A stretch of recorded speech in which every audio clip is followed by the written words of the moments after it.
억만장자 건설사 회장으로 이름을 떨치고 있는 할머니는 사람들에게 누구도 상상 못할 과거를 숨기고 있었어요. 그 옛날 가난한 시절에 잃어버린 딸이란 상처였죠. 아무리 세월이 흘러 재산과 명예를 쌓아도 마음 한구석의 공허함은 사라지지 않았어요. 그래서 회장은 늘 바쁘게 일하면서도 공사 현장마다 직접 발로 뛰었고 숨막히는 기억을 애써 외면하려고 했죠. 그날도 평소처럼 도시 외곽에 새로 착공된 현장을 둘러본 뒤 인부들에게 인사를 건네며 공사 진행 상황을 꼼꼼히 확인했어요. 회장은 60을 훌쩍 넘긴 나이였지만 여전히 등은 꼿꼿했고 눈빛에는 강인함이 서려 있었죠. 주변 사람들은 그녀를 존경하면서도 겁내는 마음이 반반이었다고들 말했어요. 그렇게 현장을 돌다가 오후가 되자 허기가 밀려왔죠.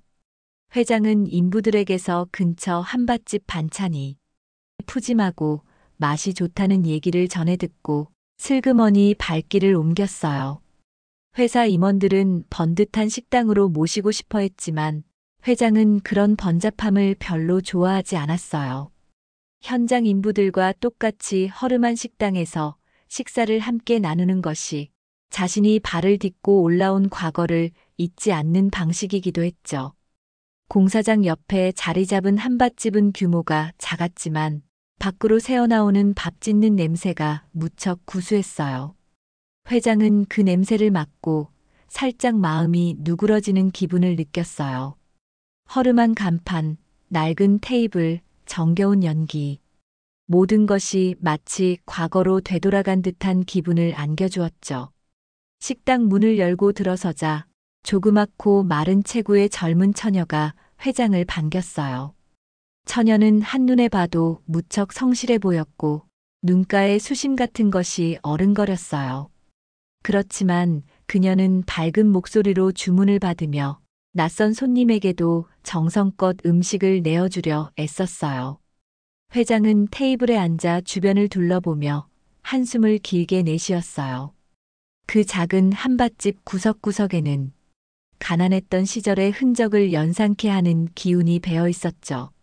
낡은 벽지, 군데군데 찢어진 의자, 하지만 깨끗이 닦인 바닥과 정성스럽게 놓인 반찬 그릇들이 이상하게도 마음을 찡하게 만들었어요.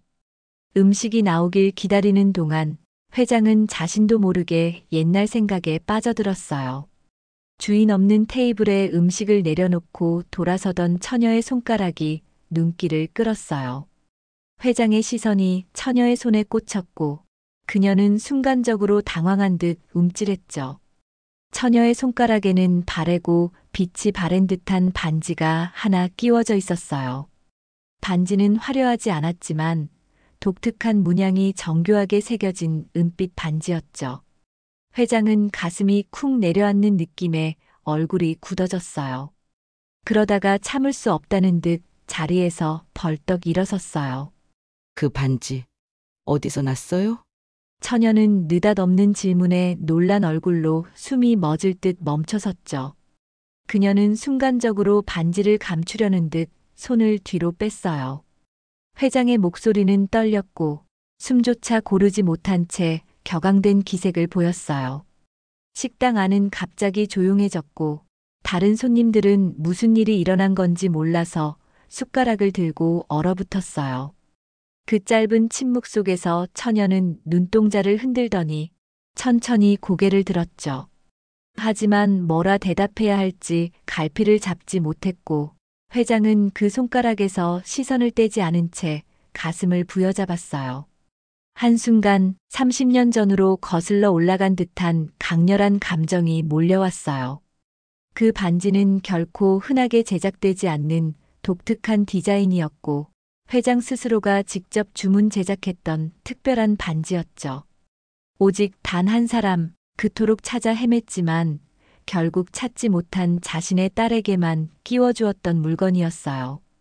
회장은 손바닥에 땀이 배어드는 걸 느끼며 숨을 고르려 애썼어요. 어디서 누구에게 받았어요? 처녀는 얼굴이 새빨개져서 쩔쩔맸고 머릿속이 하얗게 변한 듯 말을 잇지 못했어요. 회장은 떨리는 손으로 테이블 모서리를 잡아 간신히 몸을 지탱하고 있었어요. 한밭집 주방에 있던 다른 직원이 눈치를 보며 다가왔지만 회장은 아무것도 들리지 않는 듯 처녀만 뚫어져라 바라봤어요. 그리고 뭔가 크게 정신이 혼미해진 기색으로 천천히 자리에 주저앉았어요. 식당 안은 여전히 정막이 맴돌았고 처녀 또한 아무 말도 못한 채 얼어붙은 얼굴로 서 있었죠. 그렇게 한동안 시간이 멈춘 듯한 순간이 흘렀어요. 가슴 속에서 무언가 폭발할 듯 치밀어 오르던 감정은 회장에게서 조용히 떨리는 한숨으로 흘러나왔어요. 설마. 정말로. 회장은 그 한마디조차 제대로 끝맺지 못하고 허탈하게 시선을 바닥으로 내리깔았어요. 회장은 문득 귀가 울릴 정도로 강렬한 기억의 소용돌이에 휩싸였어요. 가난했던 과거, 건설사의 막내 인부로 들어가고도 월급이 제때 들어오지 않아 늘 생계를 걱정해야 했던 시절의 장면들이 생생하게 떠올랐죠. 그날도 공사 현장에서 잠깐 아이를 대충 재워두고 관리자에게 보고를 하러 간 사이에 아이가 사라져버렸어요. 아직 기어다니는 아기였는데 정신을 차리고 보니 어디에도 보이지 않았어요. 회장은 미친 듯이 공사 현장을 뒤지고 근처를 샅샅이 돌아다니며 딸의 이름을 불렀어요. 하지만 아이는 흔적도 없이 사라졌고 아무리 찾아도 단서조차 발견할 수 없었죠. 그때의 절망과 공포, 그리고 아이를 제대로 지켜주지 못했다는 죄책감은 시간이 흐를수록 더 뚜렷하게 회장의 가슴을 후벼 팠어요. 사고가 나서 어디에 묻혔을지도 모른다는 두려움에 잠도 못 자고 공사장 주변을 온종일 헤맸어요. 마을 사람들에게 일일이 물어보고 파출소와 경찰서에도 달려가 애타게 도움을 청했어요. 그러나 돌아오는 답변은 형식적인 조사뿐이었고 결국 시간이 지날수록 희망은 점차 사라져갔어요. 설상가상으로 자신도 가족도 없이 고향을 등지고 도시로 온 터라 주변에 도와줄 친척이나 지인도 없었어요. 홀몸으로 일하며 삶을 버티던 회장은 눈물과 절망에 허덕이면서도 포기할 수 없었죠. 반드시 찾아서 용서를 구하리라. 회장은 그때 혼자 있는 방에서 혹은 공사장에서 쉬는 짧은 시간마저 몇 번이고 되뇌었어요. 대책이 없어도 매일 새벽에는 아이가 혹시 길가에 방치되어 있지 않을까 싶어 손전등 하나 들고 헤맸어요. 공사 현장이 끝나면 또 다른 현장을 찾아다니며 혹시나 하는 마음으로 사람들에게 아이 사진을 보여주었어요. 물론 그 사진마저도 아기 때 찍은 흐릿한 흑백 사진이라 알아보기 힘들었지만 그래도 그게 전부였어요. 그 무렵 삶은 처절했고 회장은 모든 희망을 잃어가다가도 그 짧은 아기의 미소를 떠올리면서 겨우 의지를 다잡았어요. 하지만 끝내 아이를 찾지 못한 채 세월이 흘러 어느덧 청년이 되었고 야망 하나로 사업에 뛰어들어 큰 성공을 이루었죠. 회장이 건설사 회장 자리에 오르기까지의 과정은 가시밭길이었어요. 외국에도 나가 현장을 경험하면서 때론 남의 밑에서 치욕을 당하는 일도 많았죠. 그러나 매번 내 딸이 혹시라도 살아있다면 언젠가는 찾을 수 있지 않을까 하는 희망 한 줄기로 버텼어요. 억척스럽게 돈을 벌고 인맥을 넓히고 스스로와의 싸움을 이어가며 마침내 건설사를 일궈냈죠. 가진 것이 많아지면서 사립 탐정도 고용해보고 정보원들에게 수소문도 해봤지만 결국 딸의 행방은 오리무중이었어요. 어느 순간부터 회장은 사람들 앞에서 과거를 밝히지 않게 되었고 자신이 지은 죄책감은 속으로 골마가듯 더 깊어졌어요. 그렇게 30년 가까운 시간이 지나버렸어요. 아이를 잃은 상처는 영영 치유될 수 없고 그저 흉터로 남을 뿐이라고 체념했어요. 그러나 반드시 찾아서 용서를 구하리라는 그때의 맹세는 회장 마음속 어딘가에 작게나마 꺼지지 않은 불씨로 남아 있었어요. 그리고 그 불씨가 한밭집에서 본 반지 하나로 인해 다시 활활 타오르려 하고 있었죠. 처녀의 손에 끼워져 있던 그 반지는 회장이 직접 세공사에게 의뢰해 만들었던 세상에 단 하나뿐인 디자인이었으니까요. 새겨진 문양과 형태, 색조가 시간이 흘렀어도 결코 바뀔 수 없는 잃어버린 과거의 흔적이 분명했어요. 회장은 허름한 식당 구석에서 한참을 생각에 잠겼어요. 이 반지가 왜 저 처녀 손에 있을까? 그녀가 내 딸과 어떤 연관이 있을까? 혹시 정말 살아 있었던 걸까? 이런 수많은 의문과 불안, 그리고 희미한 희망이 혼란스럽게 마음을 뒤흔들었어요. 회장은 슬슬 정신을 차리려 애쓰며 가슴을 계속 두드렸어요. 눈앞이 어지러워질 정도로 숨이 가빴지만 포기하고 싶지 않았어요. 처녀가 식당 안 어디론가 사라지자 회장은 그녀를 찾아 눈길을 돌렸지만 이미 주방 안쪽으로 들어간 것 같았어요. 회장은 갑자기 자리를 박차고 일어나 문 쪽으로 걸어갔어요. 하지만 식당 직원이 길을 막고 무슨 일이시냐고 물었죠.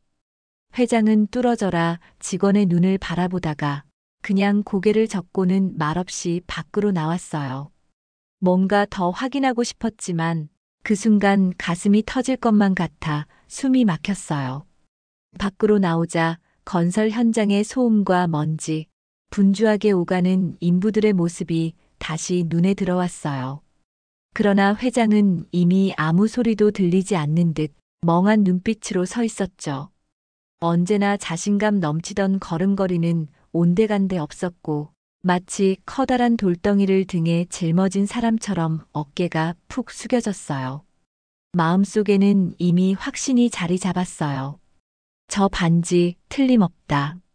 절대 그냥 넘어갈 수 없어요. 이대로 돌아가면 평생 후회할 거라는 생각이 가슴을 갈라내듯 아파왔어요. 하지만 순간적으로 엄습해오는 두려움도 있었어요. 혹시 저 처녀가 정말 내 딸이 아니라면 괜한 기대만 더 키워 상처받는 일은 아닐까 하는 망설임이 생겼어요. 그럼에도 불구하고 한번 생긴 희망은 쉬이 지워지지 않았죠. 회장은 식당 앞에서 한참을 서성이다가 굳게 결심한 듯 눈을 감고 작게 읊조렸어요.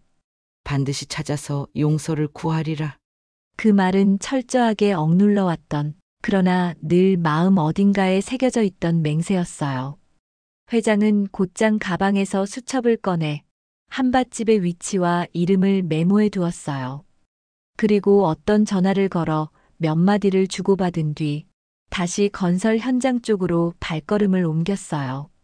눈가에 서린 흔들리는 감정은 쉽사리 가라앉지 않았지만 다시 한번 의지를 불태우듯 결연한 표정을 지었어요. 이제부터 다시 시작해야 한다고 마음속으로 되뇌었어요. 나에게 주어진 마지막 기회일지도 모른다고 생각하며 이 길을 놓지 않으리라 다짐했어요. 한밭집을 나온 뒤 회장은 밤이 늦도록 사무실에서 각종 자료를 뒤적였어요.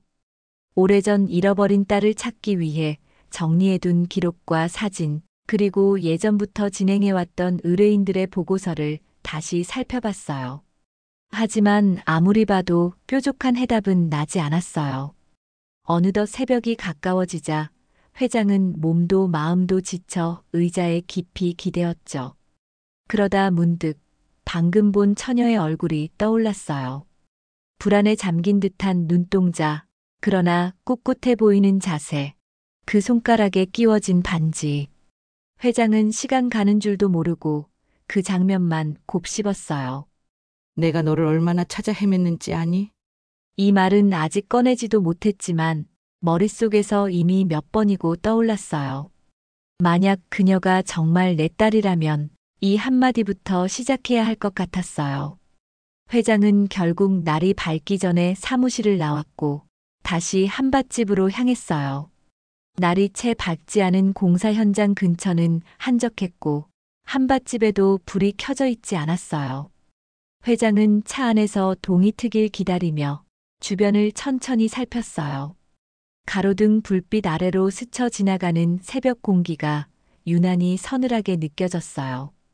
그 시간 동안 무수히 많은 생각이 오갔지만 결론은 오직 하나였어요. 무조건 처녀를 다시 만나 확인해야 한다는 것이었죠. 새벽이 지나고 하늘이 점차 밝아오자 한밭집의 문이 살짝 열렸어요. 처녀가 새벽 일찍 출근했는지 문 밖을 살피듯 고개를 내밀었어요. 회장은 조용히 차에서 내려 식당 쪽으로 발걸음을 옮겼어요. 어제는 울컥한 감정 때문에 제대로 말도 못 붙였지만 오늘은 반드시 진실을 알아내고 싶었죠. 하지만 한밭집 문턱에 이르렀을 때 회장은 또다시 심장이 쿵쾅대며 긴장감에 휩싸였어요. 어느새 배짱 좋게 움직이던 회장의 모습은 사라지고 잃어버린 딸 앞에 선 죄인 같은 마음만 가득했어요. 문을 밀고 들어가자 전날처럼 허름한 내부가 눈에 들어왔어요. 처녀는 의자 위에 올라가 먼지를 닦고 있었는데 갑자기 들어온 손님이 누군지 확인하자 놀란 표정으로 멈춰 섰어요. 회장은 빳빳한 정장 차림도 아니었고 평소처럼 권위적인 기운을 내뿜지도 않았어요. 그저 간절함이 묻어나는 눈빛으로 처녀를 지켜봤어요. 처녀도 마찬가지로 경계하듯 눈동자를 굴렸고 무슨 말을 해야 할지 몰라 더듬거렸어요. 어제의 상황이 얼마나 당혹스러웠는지 그녀 역시 혼란스러운 감정을 숨기지 못했죠. 잠시 어색한 침묵이 흐르다가 회장이 조심스레 입을 열었어요. 어제 미안했어요. 갑자기 반지 이야기를 해서 놀랐죠? 처녀는 아무 대답 없이 고개만 끄덕였어요. 그러자 회장은 조금 더 부드럽게 다가서며 최대한 따뜻하게 말을 건넸어요. 그 반지가 내게 아주 중요한 기억을 떠올리게 해서요. 그래서 신뢰가 된 걸 알아요. 처녀는 아직도 경계를 풀지 못한 채 손가락으로 반지를 만지작거렸어요. 확실히 그 반지가 그녀에게도 의미가 있는지 손가락에서 쉽게 빼지도 못하는 듯 보였어요. 어제보다 차분해진 분위기 속에서 회장은 마침내 결심을 하고 본론을 꺼냈어요. 저기, 이름이 뭐예요? 청아라고 합니다. 그래, 이름이 바뀌었겠지? 그럼 혹시 이 반지를 어디서 얻게 되었는지 알려줄 수 있나요? 청아는 숨을 삼키며 고개를 숙였어요. 분명 이 반지에 얽힌 사연을 쉽게 꺼내기 힘들어 보였죠. 그녀는 한참을 망설이다가 어려운 듯 작게 말문을 열었어요. 사실 저도 어디서 처음 받은 건지 정확히 알지 못해요. 회장은 순간 심장이 덜컥 내려앉았어요. 청아는 약간 떨리는 목소리로 이어갔어요. 양부모님이 어렸을 때부터 저한테 주셨고 돌아가시기 전에 유일하게 남긴 게 이 반지였어요. 한 번도 제게서 떼어놓은 적은 없었죠. 회장은 그 말에서 묘한 단서를 포착했어요. 양부모라니. 그렇다면 청아는 친부모를 모른 채 자라왔을 가능성이 큰 거였죠. 회장은 갑자기 가슴이 요동쳐 말하기 힘들 정도로 목이 메었어요. 무슨 말을 해야 좋을지 몰라 허공만 응시한 채 입술을 깨물었죠. 이윽고 회장은 작게 한숨을 뱉고 조용히 한 문장을 꺼냈어요. 내가 너를 얼마나 찾아 헤맸는지 아니? 그 말은 회장도 모르게 터져나온 듯 혹은 오랫동안 가슴속에 넣어두었던 절절한 고백처럼 흘러나왔어요. 청아는 그 말을 듣자 어리둥절한 표정으로 눈을 깜빡였어요. 그리고 곧 뭔가 이상하다는 듯 눈에 눈물이 고이기 시작했어요. 찾아 헤맸다니요. 회장은 아무 말도 하지 못하고 떨리는 손끝으로 테이블을 짚었어요. 청아는 서서히 감정을 주체하지 못하는 듯 눈물을 흘리며 말했어요. 저는 제 친부모님이 누군지도 몰라요. 양부모님이 절 극진히 키워주셨지만 이제 그분들도 안 계시고 이 반지만이 저한테 남은 전부예요. 회장은 그 말에 더 이상 망설일 수 없다고 판단했어요. 자신에게 주어진 운명의 신호를 외면하면 안 된다는 직감이 강하게 들었어요. 하지만 동시에 청아의 감정이 너무나 여리고 또 상처받지 않을까 걱정이 됐죠. 그래도 지금이 아니면 영영 놓칠 것 같은 두려움이 컸어요. 회장은 떨리는 목소리로 힘겹게 물었어요. 혹시 친부모를 찾고 싶었던 적은 없나요? 청아는 당황한 표정으로 회장을 바라보다가 작게 한숨을 쉬었어요. 모르겠어요. 사실 오래전부터 마음은 있었지만 어디서 어떻게 찾아야 할지도 몰랐고 양부모님도 신원이나 과거에 대해 자세히 말해주지 않으셨어요. 회장은 그 말을 듣고 눈을 감았어요. 순간적으로 수많은 감정이 북받쳐 눈가가 뜨겁게 달아올랐죠. 한동안 아무 말 없이 흐르는 시간이 참 길게도 느껴졌어요. 회장과 청아는 서로를 바라보거나 혹은 시선을 피하고 다시 마주치기를 반복했어요. 회장은 이제 이 청아가 자신의 딸이 아닐 가능성도 혹은 진짜 친딸일 가능성도 충분하다는 사실을 인정했어요. 그러나 적어도 이제는 물러서지 않겠다고 마음먹었죠. 힘겹고 아픈 역사가 이어져 왔지만 어쩌면 운명이 이렇게 다시 마주하게 만든 거라고 믿고 싶었어요. 그리하여 회장은 조용히 의자를 끌어 청아 앞에 앉아 한 줄기 눈물을 삼키듯 고개를 숙였어요. 나를 미쳤다고 생각할 수도 있겠지만 이 반지를 본 순간 난 너가 아니, 혹시나 너가 내 딸일지도 모른다는 생각을 떨칠 수 없었어. 청아는 순간 숨이 멎은 듯이 굳어졌어요. 놀라움과 충격이 얼굴에 그대로 드러났고 흘러내리던 눈물이 뺨을 타고 떨어졌어요. 하지만 뭐라 말해야 할지, 어떻게 받아들여야 할지 전혀 모르는 모습이었죠. 회장은 그런 청아를 지켜보며 미안한 마음과 애타는 마음이 뒤엉켜 가슴이 찢어질 듯 아팠어요. 그렇게 두 사람의 운명적인 대화가 조촐한 한밭집의 새벽 공기를 가득 채웠어요. 서로에게 아직 확신은 없지만 지나온 삶이 어떤 식으로 얽혔는지 질문과 답을 찾아야만 하는 길이 펼쳐졌어요. 회장은 더 묻고 싶은 게 너무나 많았고 청아도 알고 싶은 것이 많았지만 지금은 그저 감정이 너무 벅차오른 상황이었죠. 그 새벽 가슴속에 오래도록 웅크리고 있던 상실감과 그리움, 그리고 조금의 희망이 서로에게 번져나가고 있었어요. 이제 막 긴 여정의 서막이 열리고 있다는 느낌이 들었어요. 그러면서도 겁이 났지만 어쩐지 이미 돌이킬 수 없는 강을 건넌 기분이었어요. 두 사람은 마주 앉아 한동안 말없이 눈물을 훔쳤어요. 회장이 손을 뻗었지만 아직 청아의 손에 닿지는 못했어요. 그러나 마음 한구석에는 묘하게도 안도감이 살짝 피어오르는 듯 했어요. 길고 길었던 회장의 지난 세월이 드디어 결실을 맺으려는 듯한 예감이 들었거든요. 한밭집 문틈으로 아침 햇살이 서서히 들어오면서 쌀쌀했던 새벽 기운이 조금씩 물러나고 있었어요. 그 햇빛은 두 사람의 어깨를 비추며 새로운 시작을 알리는 작은 위로처럼 다가왔어요. 그렇게 둘의 운명을 잇는 여정이 조용히 문을 열고 있었어요. 회장은 딸을 찾았다는 기쁨에 가족들에게 이 사실을 알렸어요. 그 말은 마치 묵직한 종이 울리는 듯 저택의 넓은 거실에 메아리처럼 퍼져나갔어요. 평소라면 굳게 담은 얼굴로 일만 생각하던 회장이 설레고 들뜬 기색을 숨기지 못한 채 가족들에게 밝은 목소리를 낸 것이었죠.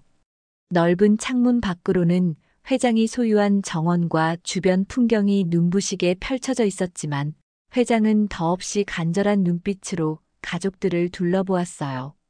그간 늘 엄격하고 냉정한 태도로 일관하던 회장이 마치 아이처럼 기뻐하는 모습은 가족들에게도 낯설게 느껴졌어요. 오랜 세월 누구도 꺾지 못했던 회장이 딸 이야기를 꺼낼 때만큼은 한없이 부드러운 표정으로 변했어요. 회장은 그동안 쌓아온 성과와 명예 따위는 잊은 듯 이제야 비로소 완전한 행복을 손에 쥘 수 있으리라 생각하며 모두에게 말했어요. 우리 아이를 찾았어. 드디어 찾았어. 정말 뿐만 같구나. 하지만 오히려 재산을 노리고 있던 친척들이 딸의 존재를 부정하며 회장을 미쳤다고 몰아붙였죠. 회장의 기쁨 가득한 선언이 끝나기가 무섭게 일부 가족들의 표정이 싸늘하게 변하기 시작했어요. 평소 회장의 두터운 신임을 받던 몇몇 조카와 사촌들은 이해할 수 없다는 듯 노골적인 불쾌감을 드러냈어요. 정신이 이상해진 것 같네. 도대체 무슨 헛소리를 하는 거야? 이런 수군거림을 내뱉으며 상황을 의도적으로 왜곡하기 시작했어요. 회장은 당황스러웠지만 처음에는 단순한 충격이나 놀라움 탓이라고 생각하고 부드럽게 진정시키려 했어요. 그러나 친척들은 기세등등한 목소리로 재산을 노리는 가짜가 나타났다. 증거가 어디 있어? 라고 몰아붙였고 회장은 점차 입술을 굳게 깨물었어요. 늘 자신의 말이라면 고지곳대로 따르던 사람들조차 이번에는 적대감을 서슴지 않았어요. 회장의 등 뒤로는 뜨거운 분노가 끓어올랐지만 아직까지는 어떻게든 대화를 통해 오해를 풀 수 있으리라 믿으려 했어요.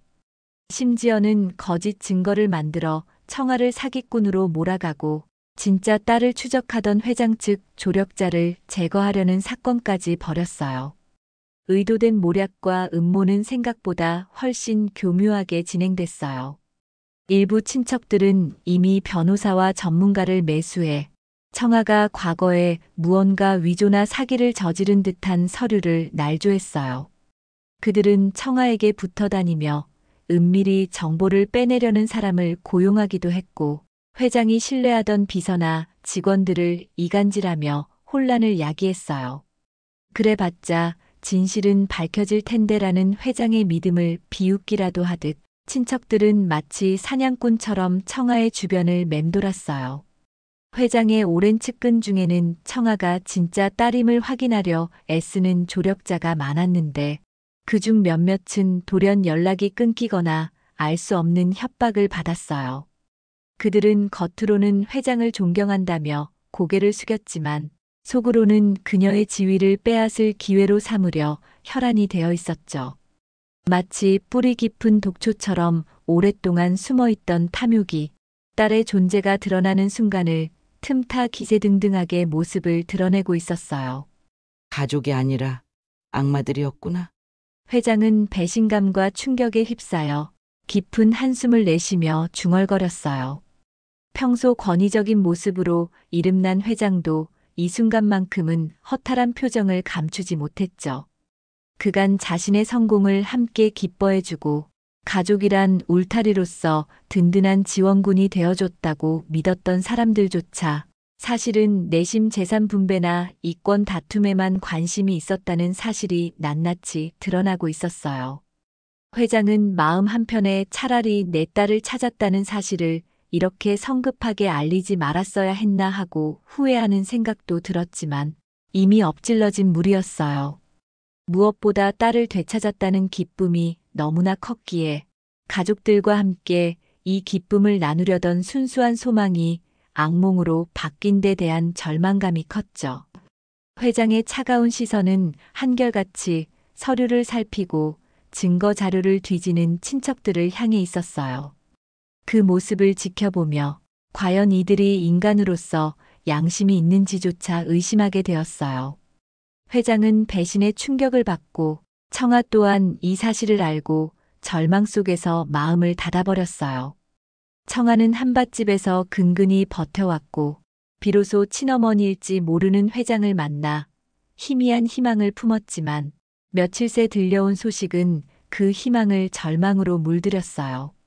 내가 정말 당신 딸이라면 왜 이런 말도 안 되는 일이 벌어지는 거죠? 청아는 혼잣말처럼 내뱉으며 자신이 기쁨보다 더 큰 두려움에 휩싸이고 있음을 느꼈어요.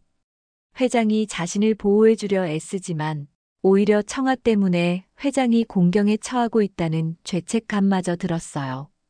청아는 한밭집 문을 걸어 잠그고 며칠 동안 밖으로 나갈 엄두조차 못 냈어요. 그저 식당 안에서 혼자 가슴 졸이며 혹시나 친척들이 쳐놓은 함정에 빠져 죄인처럼 몰리지 않을까 전전긍긍했죠.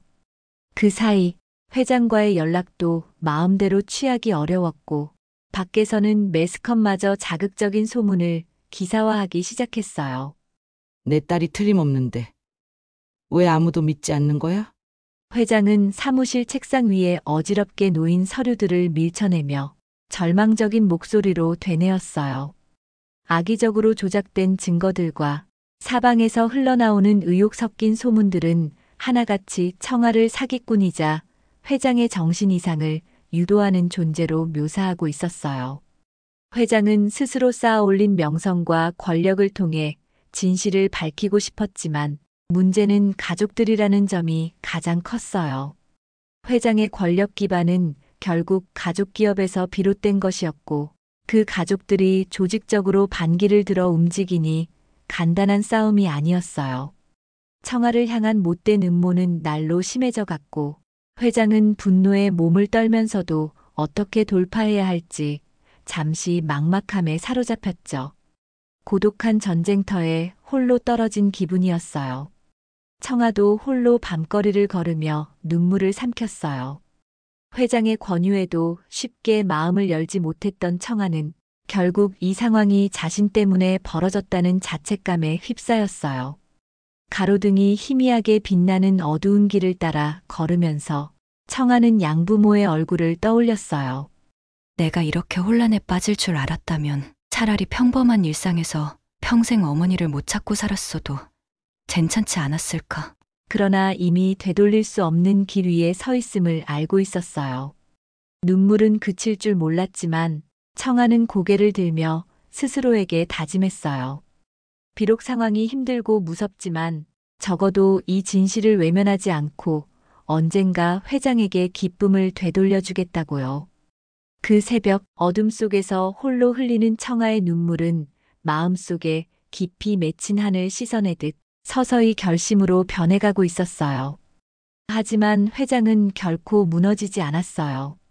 그녀는 이미 평생을 악전고투하며 살아온 인물이었고 딸을 찾겠다는 일념 하나로 여기까지 왔어요. 가족들의 배신과 음모에도 불구하고 회장은 오히려 차가운 이성을 되찾았고 더 이상 흔들리지 않도록 마음을 다잡았어요. 그렇게 다시 서류를 정리하고 믿을 만한 법조계와 전문가들을 새롭게 꾸려 상황을 역전시킬 계획을 세웠어요. 설령 모두가 날 등져도 난 내 딸을 지킬 거야. 회장은 이 생각을 머릿속에 깊이 새기며 결연한 표정으로 사무실 불을 켰어요. 그날 밤 불이 꺼지지 않는 회장의 사무실에서는 쉼없는 타이핑 소리와 수십 통의 전화가 오갔어요. 한결같이 깨어있는 회장의 눈은 분노보다도 확고한 의지로 이글거렸어요. 자신의 모든 권력을 동원해 친척들의 음모를 철저히 조사했고 비밀리에 진행한 유전자 검사에서 청아가 친딸임을 밝혀냈죠. 처음에는 작은 실마리에서 시작됐어요. 청아가 어릴 때 입양된 서류와 양부모가 남긴 유품 목록, 또 회장이 잃어버린 딸을 수소문하던 시기의 자료를 맞춰보다 보니 중요한 단서들이 드러났어요. 회장은 의료계 지인과 법의학자를 조용히 불러 직접 유전자 검사를 진행하기로 했어요. 일체 외부에 공개하지 않고 믿을 수 있는 극소수 인원만을 동원해 진행했죠. 그 결과 아무도 뒤집을 수 없는 명백한 사실이 눈앞에 펼쳐졌어요. 청아가 바로 회장의 친딸이라는 결정적 증거였어요. 회장은 그 서류를 받아들고 잠시 숨을 멈춘 채 눈물을 떨어뜨렸어요. 마침내 법정에서 친척들의 죄가 폭로되었고 그들은 모든 재산과 명예를 잃고 사회적으로 몰락했어요. 회장은 결코 서두르지 않고 가장 확실한 타격을 줄 타이밍만 노렸어요. 친척들이 앞다투어 가짜 증거를 휘두르고 언론 플레이로 청아를 매도하는 동안 회장은 물밑에서 그들의 비리와 불법 거래, 회삿돈 횡령 등을 조목조목 파헤쳤어요. 그렇게 모아진 자료와 증언들은 이미 포화를 넘어서 그들이 빠져나갈 구멍 없는 덫이 되었어요. 법정에서 하나둘 밝혀지는 진실 앞에 그토록 오만했던 친척들은 고개를 떨구고 변명조차 하지 못했어요. 결국 재판부는 청아를 향한 사기죄 조작과 명예훼손, 회사를 내부적으로 교란한 심각한 범죄 행위를 인정해 친척들에게 엄중한 형량을 선고했어요. 공들여 쌓아올린 그들의 재산과 명성은 한순간에 무너졌고 남은 것은 씻을 수 없는 오명뿐이었어요. 회장의 입가에는 서늘한 안타까움이 맴돌았지만 이건 그들이 자초한 결말이었어요. 회장은 엄중히 선언했죠. 그 목소리는 법정 안을 가득 메우면서 오랜 시간의 분노와 슬픔을 한꺼번에 쏟아내듯 무거웠어요. 그토록 믿어왔던 가족들이 보여준 배신은 회장의 가슴에 깊은 상처로 남았지만 결국 정의와 진실을 수호하기 위해 내려야 했던 결단이었죠. 회장은 판결문을 받아준 채 가만히 긴 숨을 내쉬며 마지막 말을 뱉었어요. 내 인생에서 여인은 다시는 가족이 아니다. 그 말은 마치 날 선 칼처럼 친척들의 마지막 희망까지 단숨에 잘라내는 것 같았어요. 그들은 잿빛 얼굴을 한 채 법정에서 나갔고 회장은 차갑게 등을 돌렸어요. 청아는 법정에서 회장을 껴안으며 생애 처음으로 엄마라고 불렀어요. 검은색 정장을 입은 청아는 떨리는 다리로 방청석에서 일어나 법정 중앙에 서 있는 회장 쪽으로 다가갔어요. 그 순간까지도 청아는 혹시나 허락되지 않을까 두려워했지만 회장은 두 팔을 벌려 그녀를 받아주었어요. 한없는 눈물이 서로의 어깨를 타고 흘렀고 동시에 따스한 체온이 전해졌어요. 엄마, 청아의 목소리는 법정 안에 울려 퍼졌고 그 짧은 호칭 하나가 지난 세월 쌓인 모든 상처와 고통을 달래주듯 마음을 적셔주었어요. 회장은 아무 말도 하지 않고 그저 청아를 품에 꼭 끌어안았어요. 지켜보던 사람들 중 몇몇은 저절로 울컥해 눈물을 훔쳤고 그 순간만은 누가 옳고 그른지를 떠나 부정할 수 없는 모녀의 진실이 빛을 발하고 있었어요. 청아는 자신의 삶을 회장에게 조용히 털어놓았어요. 잔뜩 쌓인 서류와 법정에서의 격렬한 공방이 한바탕 지나간 뒤 회장과 청아는 단둘이 남을 수 있는 공간을 마련했어요. 청아는 머뭇거렸지만 회장이 따뜻한 차 한 잔을 건네며 부드럽게 말을 건네자 조심스레 입을 열었어요. 그 말에는 한 평생의 눈물과 상처가 녹아 있었어요. 청아는 목소리를 낮추어 과거를 되짚어갔고 회장은 눈을 깜빡이지도 않은 채 집중해서 들었죠. 때때로 청아의 목소리가 떨리면 회장은 다정하게 손을 내밀어 어깨를 감싸주곤 했어요. 둘 사이에는 이제 더 이상 거리가 느껴지지 않았고 마치 아주 오래전부터 함께했던 사람들처럼 자연스러운 공감이 흘렀어요. 입양된 후 지독히도 가난했지만 양부모는 그녀에게 사랑만은 아끼지 않았어요. 청아는 어린 시절을 회상하며 머리 위에 손을 얹어주던 양어머니의 따스한 온기와 힘든 노동에도 늘 웃음을 잃지 않았던 양아버지의 모습을 떠올렸어요. 돈이 없어 시장에서 반값 야채를 구해오고 때론 집세를 내지 못해 다른 곳으로 옮겨야 할 때도 많았지만 가족이라 부를 수 있는 사람들과의 추억은 소중했어요. 양부모는 늘 청아를 안아주면서 말했어요. 이 세상에 누구도 혼자가 아니라는 걸 꼭 기억해라. 너가 어디서 왔든 우리에게는 세상에서 가장 귀한 존재란다. 그 말이 어린 청아에게 위로와 힘이 되었죠. 같이 텅 빈 냉장고 앞에 서 있어도 웃을 수 있었고 때론 방 한 칸에서 세 식구가 옹기종기 모여 잠을 자는 날이 이어져도 청아는 그 시간이 싫지 않았어요. 오히려 돈은 부족해도 사랑이 넘치는 그 집이 전부였고 부러울 게 없다고 생각하곤 했어요. 그러나 양부모가 세상을 떠난 뒤로 혼자 힘으로 살아가야 했어요. 예상치 못한 사고와 질병이 잇따르며 청아가 아직 충분히 어른이 되기도 전에 양부모가 연이어 세상을 떠났어요. 짧은 기간에 겪은 커다란 상실은 청아를 순식간에 어두운 현실로 내던져 버렸어요. 매달리듯 의지하던 사람이 사라지자 청아는 수중에 돈도 없고 의지할 곳도 없어졌어요. 그때부터는 발등에 불이 떨어진 심정으로 할 수 있는 일을 무작정 찾아 헤맸어요.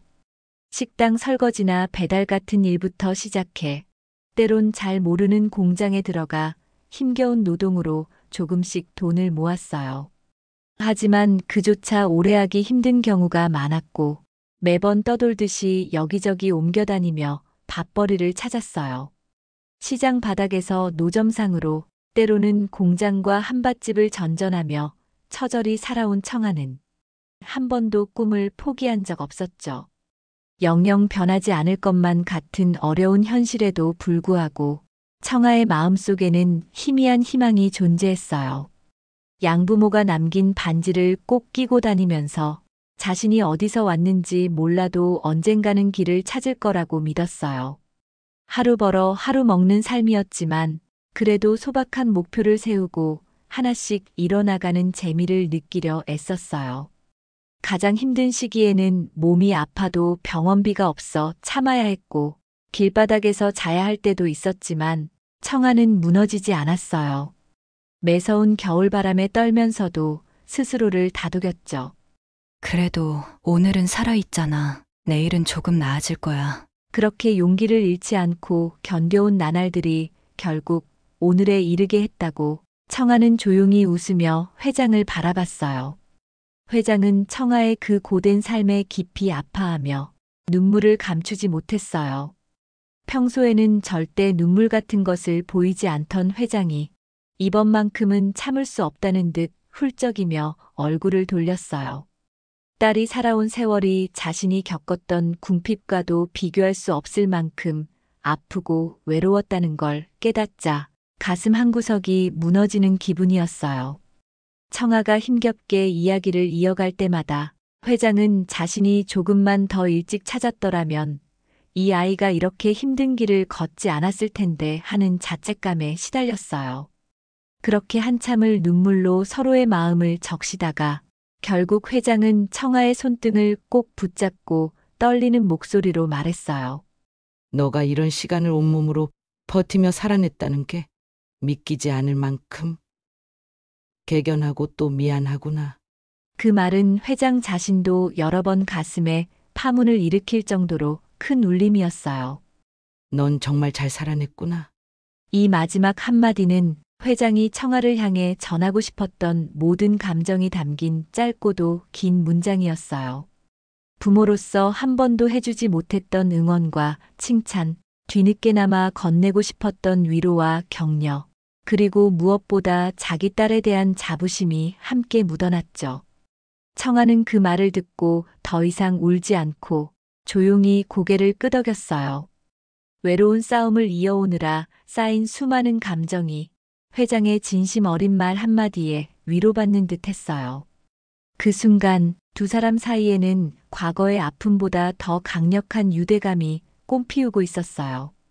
비록 뒤늦게 찾아온 가족이지만 결코 끊어지지 않을 인연의 끈이 이제 선명하게 이어졌음을 둘 다 직감하고 있었어요. 그렇게 회장과 청아는 오랜만에 눈물과 함께 미소를 나누었고 하나의 가정을 다시금 회복할 수 있으리라는 희망을 품게 되었어요. 긴 시간을 돌아온 모녀는 서로에게 당당히 손을 내밀면서 삶을 다시 이어나가기로 마음먹었어요. 이제 청아의 고된 삶과 회장의 가슴 아픈 죄책감 모두 더 나은 내일을 위한 밑거름이 될 거라고 믿었어요. 안팎으로 휘몰아쳤던 폭풍이 잠시 잦아든 듯 방 안에는 조용한 평화가 내려앉았어요. 그 평화는 함께 있어 더없이 든든한 감각으로 두 사람의 마음에 따스히 깃들고 있었죠. 그리고 그날 이후 모녀는 서로를 향해 희망 섞인 약속을 건네게 되어 한 번 잃어버렸던 인연이라 해도 이제부터는 함께 걸어가며 절대 놓치지 않겠다는 다짐을요. 억만장자 건설사 회장인 할머니는 큰 소란이 한 차례 지나가고 나서야 겨우 마음의 짐을 내려놓는 기분을 느꼈어요.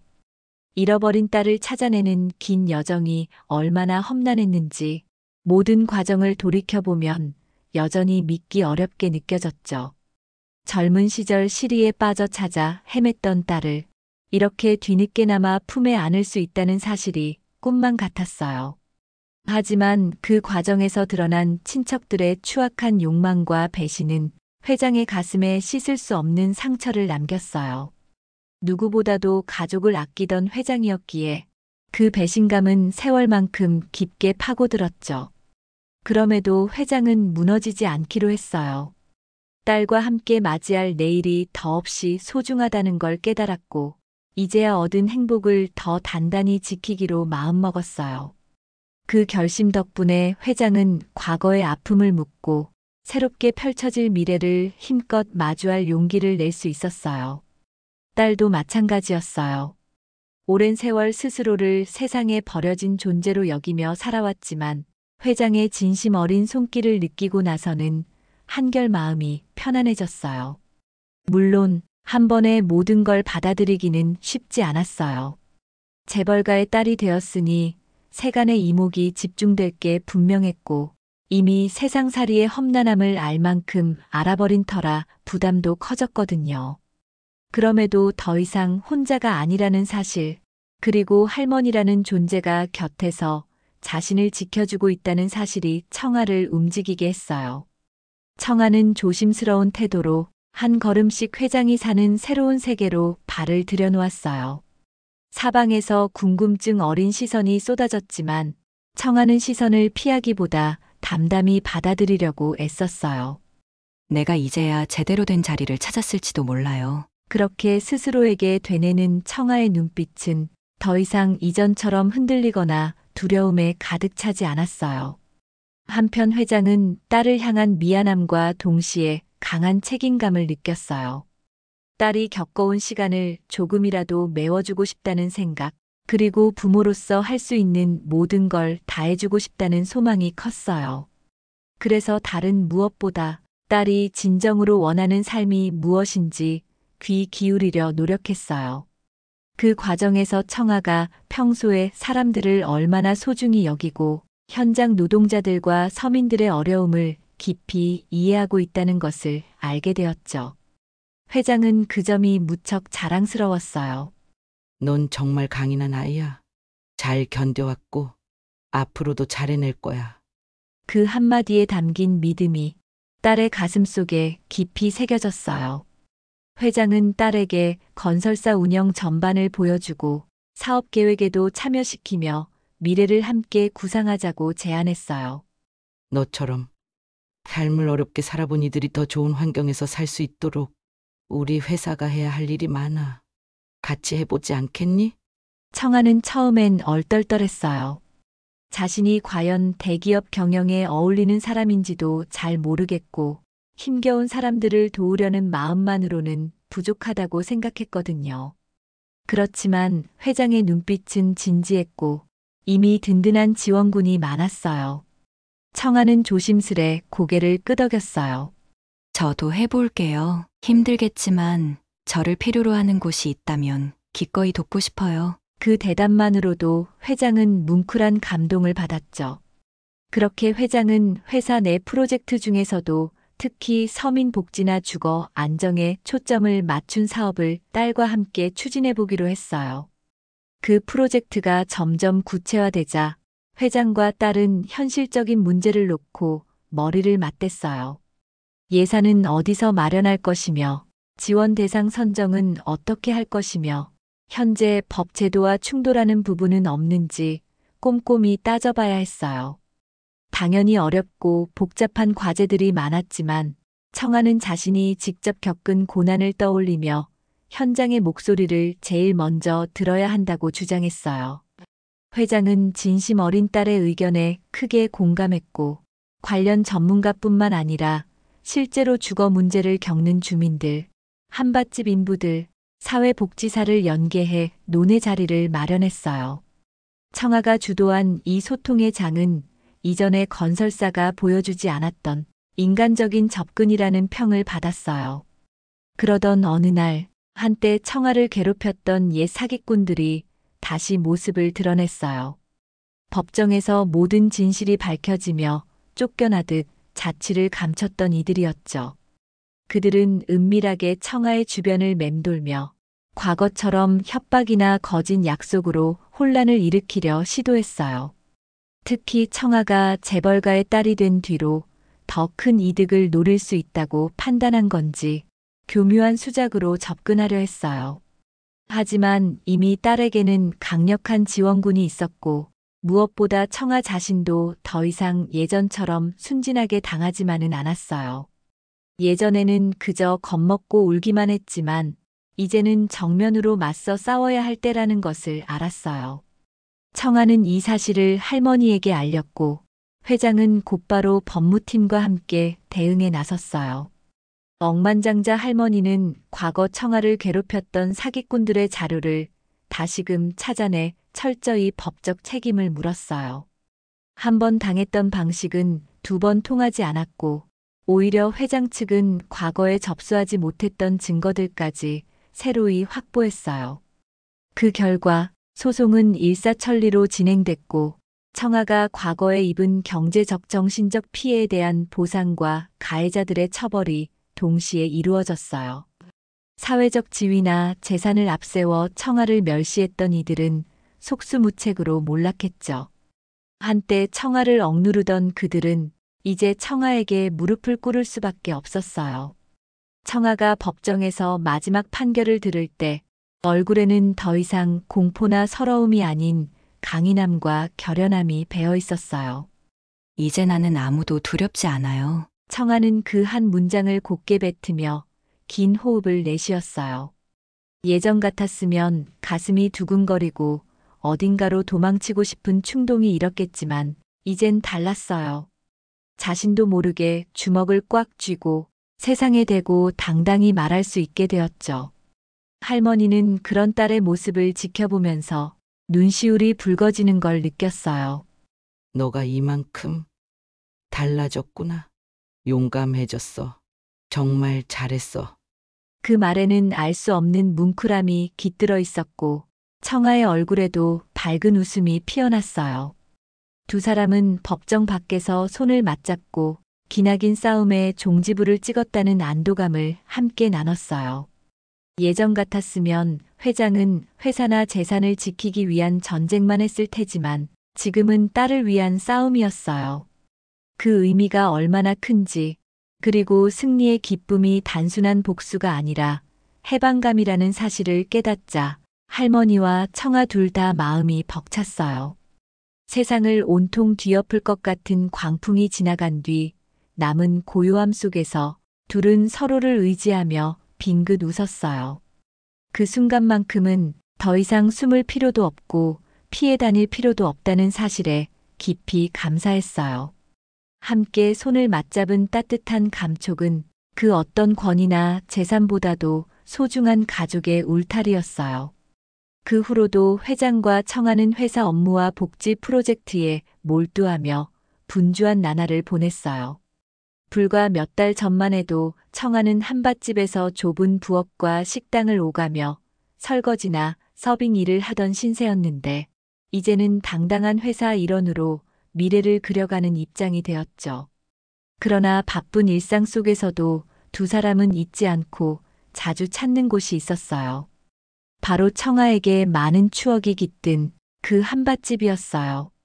제가 여기서 일하던 시절 정말 눈물도 많이 흘렸지만 누구보다 정을 많이 받았어요. 회장도 처음으로 그 한밭집에 들어섰을 때 숨이 막히도록 감동받았던 순간을 떠올렸어요.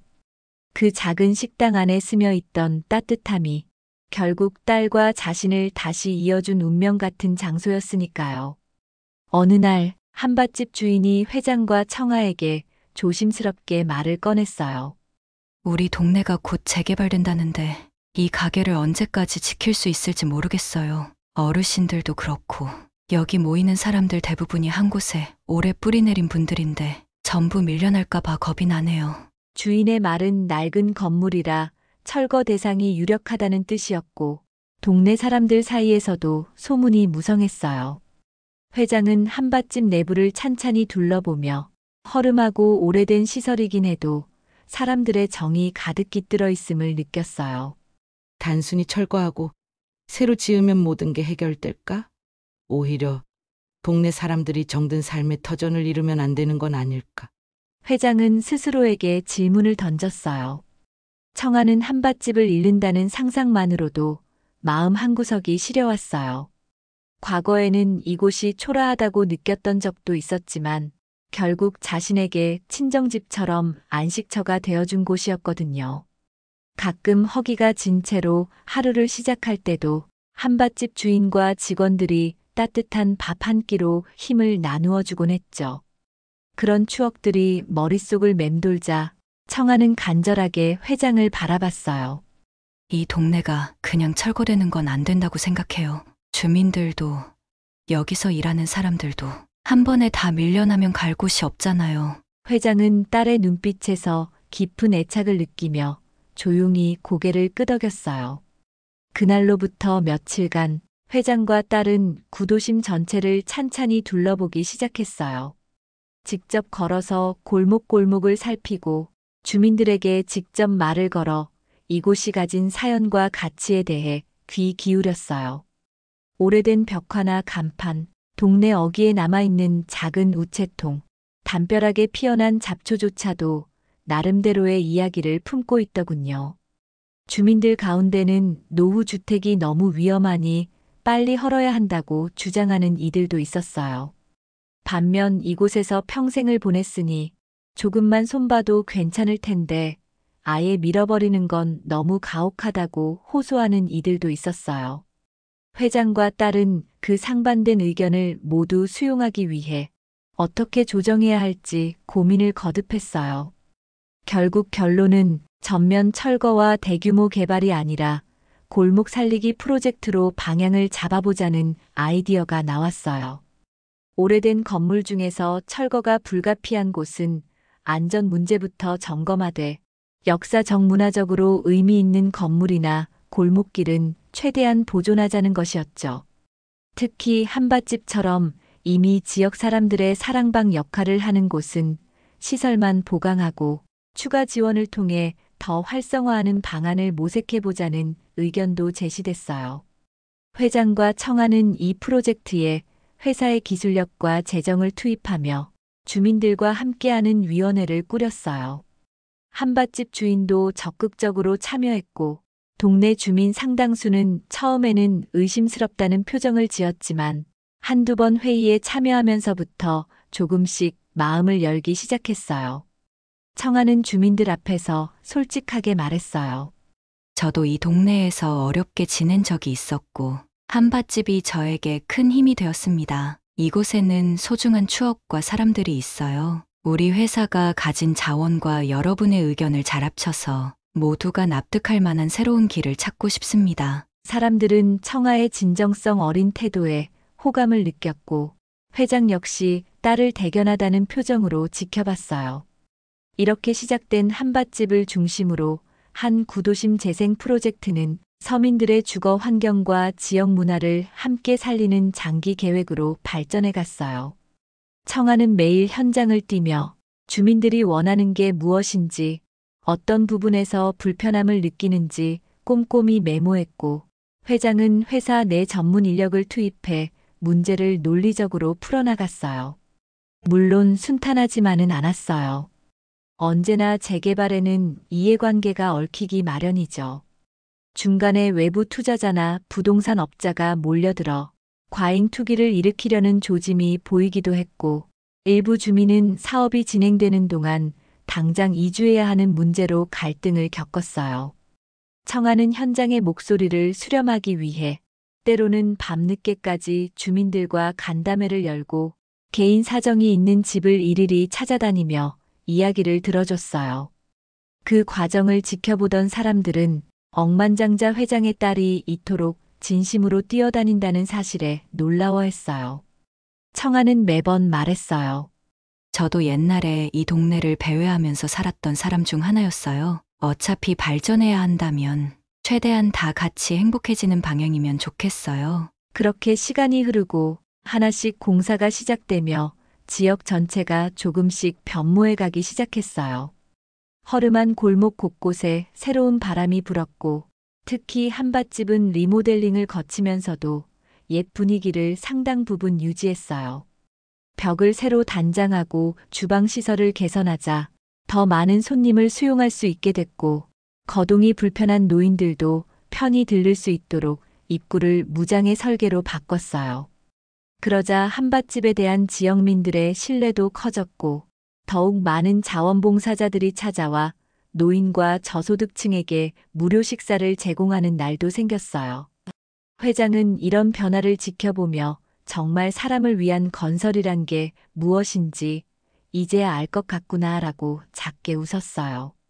공사가 일정 부분 마무리된 어느 날, 한밭집 주인이 회장과 청아를 식당으로 불러 작은 축하 잔치를 열었어요. 동네 주민들은 물론 공사에 직접 참여했던 건설사 직원들, 봉사단체원들까지 모여 잔치를 벌였어요. 바삐 달려온 세월을 잠시 뒤로하고 모두가 한자리에서 한솥밥을 먹으니 구도심 골목이 축제 분위기로 물들었죠.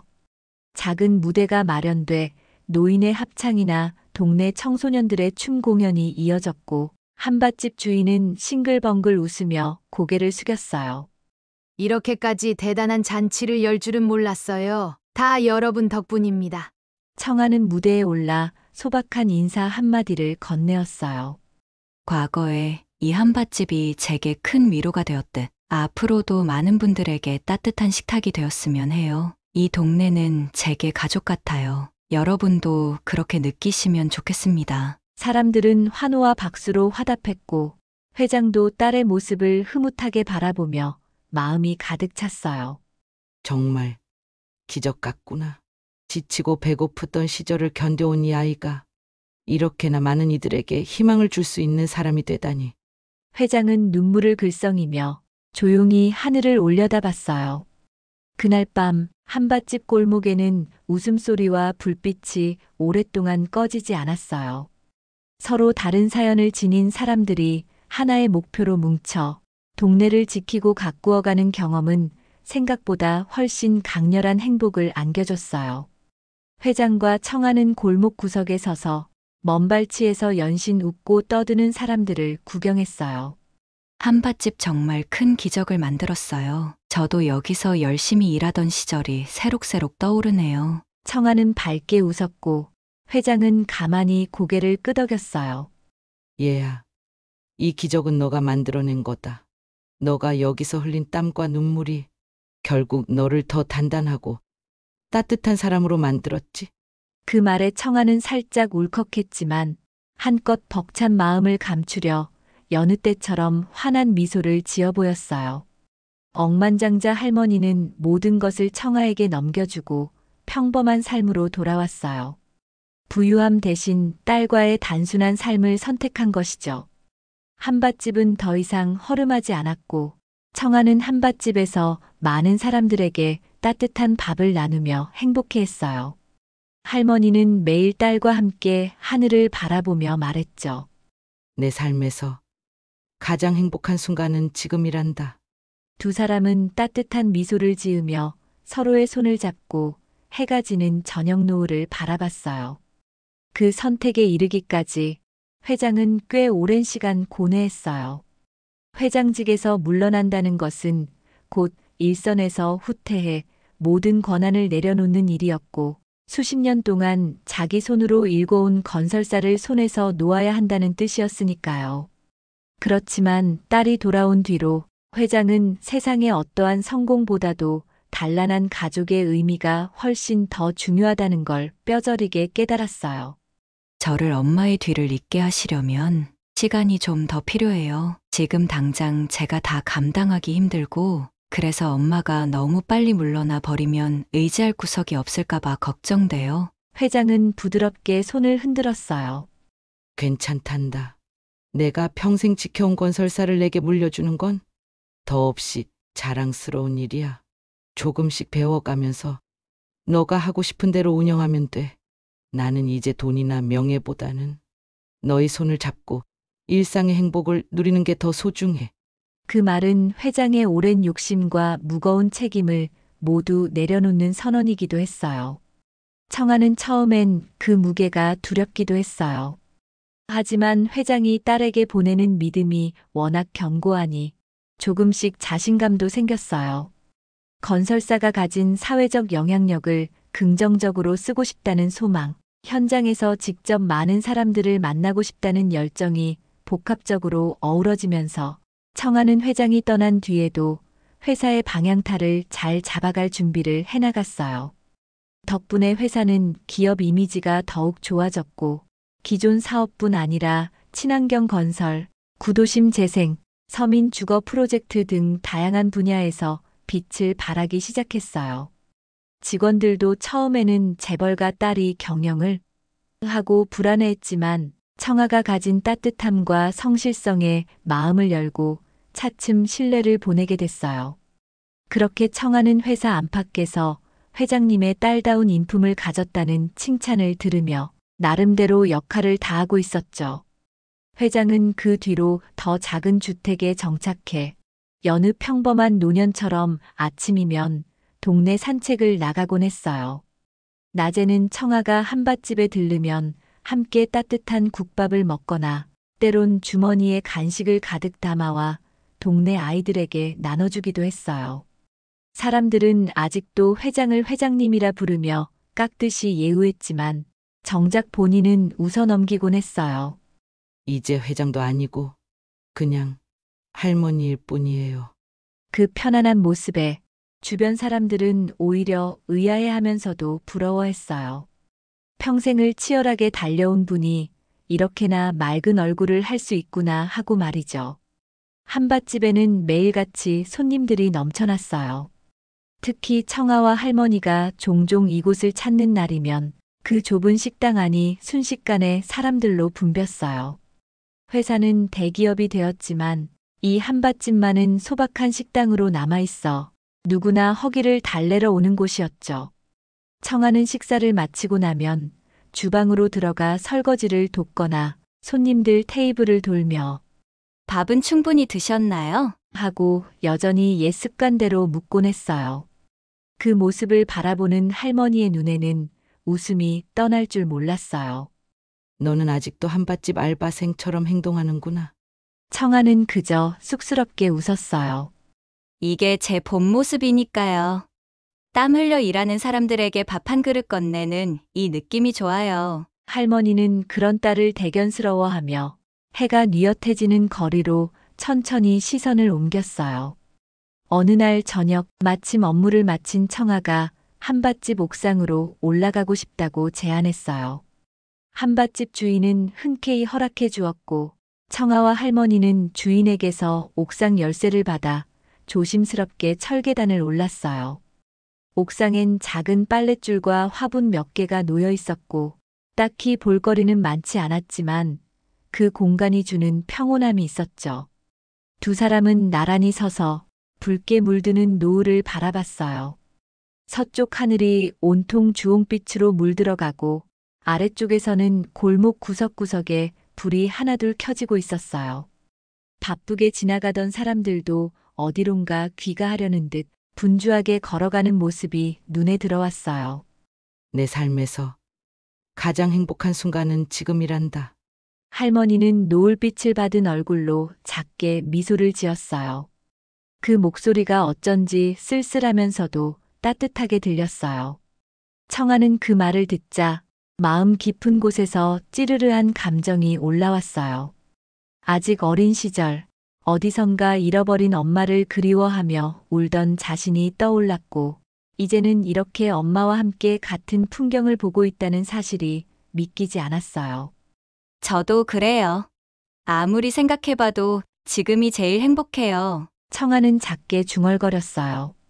두 사람이 함께 바라보는 하늘은 점점 진한 보랏빛으로 번졌고 골목 어귀에서는 어린아이들의 까르르 웃음소리와 저녁 짓는 냄새가 올라왔어요. 살랑이는 바람이 머리카락 사이를 스치면서 그날의 풍경을 더욱 포근하게 만들어줬죠. 어느새 해가 거의 지고 옥상에는 어스름한 달빛이 내려앉기 시작했어요. 서로 말없이 손을 잡고 그렇게 한참을 서 있었어요.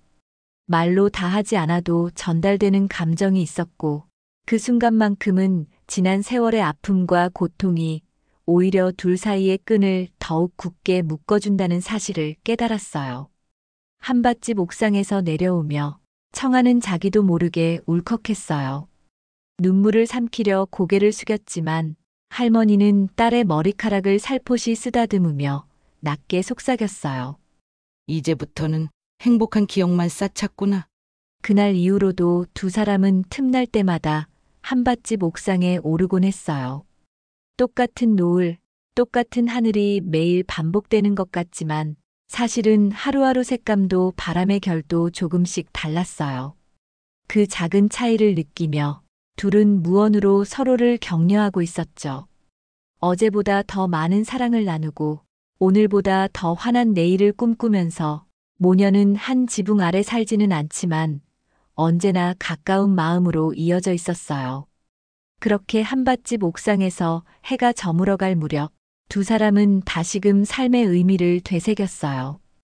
회장으로서 누리던 부와 명예를 내려놓고 이제는 단순한 노년의 삶을 즐기는 할머니. 가난과 외로움 속에서 홀로 서야 했던 시절을 지나 당당히 자신의 길을 개척해 나가는 청아. 서로 다른 궤적을 그리던 두 사람이 결국 한 지점에서 만났고 그 만남은 과거의 상처도 희미하게 만들어줄 만큼 큰 행복을 안겨주었어요. 평온한 저녁바람 속에서 청아가 문득 할머니의 손을 꼭 쥐고 말했어요. 저 정말 잘 해낼게요. 엄마가 준 기회를 헛되이 만들지 않을 거예요. 할머니는 미소를 지으며 작게 고개를 끄덕였어요. 그리고 대답했죠. 그럼 나는 너가 해낼 수 있다고 믿는다. 항상 그랬듯이 너가 어디에 있든지 난 너의 편이야. 그 말은 오랜 세월을 돌아 온전한 가족으로 거듭난 모녀가 세상 어떤 풍파에도 흔들리지 않을 유대를 다짐하는 듯 울려 퍼졌어요. 집으로 돌아가는 길, 골목 어귀에서 사람들은 여전히 한밭집을 드나들고 있었고 어스름 속에서도 즐거운 대화 소리가 가득했어요. 이 골목과 한밭집, 그리고 모녀가 함께 만들어갈 미래는 어쩌면 어떤 동화보다도 따뜻하고 감동적인 이야기를 이어갈 테지요. 그 순간 청아와 할머니는 오래전 잃어버렸던 가족의 조각을 마침내 완성한 듯한 충만함에 마음이 가득 차올랐어요. 그 느낌을 품고 둘은 서로 손을 놓지 않은 채 천천히 길을 걸어갔어요. 마치 끝나지 않을 동화의 장면처럼 두 사람의 뒷모습은 조용한 황혼에 부드럽게 녹아들어갔어요. 그리고 그 길의 끝에서 기다리는 것은 영원히 식지 않을 가족의 사랑이자 부와 명예를 넘어선 진짜 행복이었습니다.